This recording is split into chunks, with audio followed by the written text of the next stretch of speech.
তো প্রভু হচ্ছে দেবাদিদেব মহাদেব। এই মহাদেব হলো কলিযুগের অদ্বৈত প্রভু।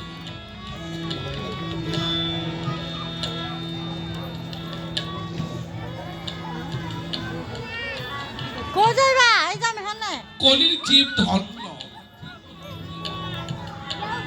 এই কলিহত জীব হচ্ছে ধন্য জীব।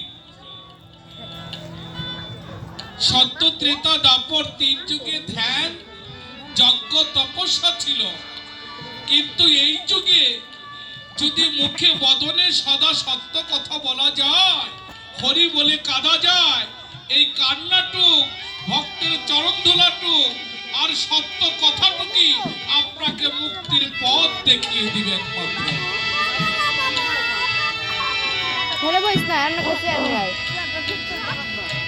আমার কাছে দে, আমি ধরি চেয়ার নেয়, তুই চালমুড়ি আমার কাছে দে, চেয়ার নেয় পড়বো। ভাই কৃষ্ণকে পেতে গেলে বাবা আগে ভক্তের চরণ ভজন করতে হবে। কেনই বা ভক্তের চরণ ভজন করতে হবে? আমার গৌর হরি বললেন, ভক্তই আমার পিতা মাতা, ভক্তই আমার গুরু, ভক্তই আমার নাম রেখেছে, আমি বাঞ্ছা কল্পতরু। আমার গৌর চন্দ্রিকা পদে আমরা গাই, আমি খাইতে সাথে গৌরকে যদি পেতে চাও এই ভক্তের চরণ ভজ ভাই। ভক্ত ছাড়া গৌর নাই, ভক্ত ভজ ভাই। আর ভক্তের মাঝি লুকিয়ে আছে অনেক কিছু। কি লুকিয়ে আছে বাবা? এই পৃথিবীতে 3.5 কোটি তীর্থ আছে। 3.5 কোটি তীর্থ বিরাজ করছেন ভক্তের চরণ তলে।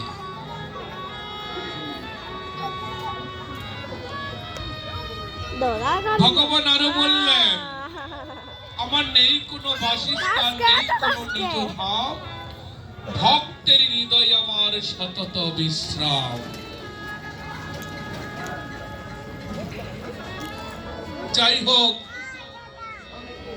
কলিহত জীব তো আমরা, এর জন্য কলির ভজনের কথা সর্বাগ্রে এখানে উত্থাপন করা হলো। এখন আমরা ভাগবতের দিকে প্রবেশ করব। কলি এবং দাপর সন্ধিক্ষণে কলির আগমন।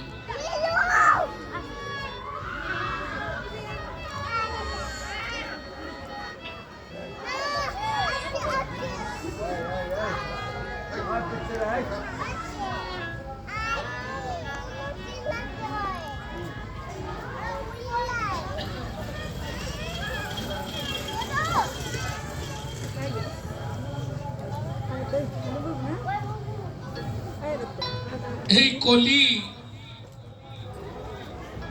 রাজাধিরাজ মহারাজ পরীক্ষিতের সন্নিকটে আসলেন। কলি আশ্রয় চাওয়ার জন্য আসলেন।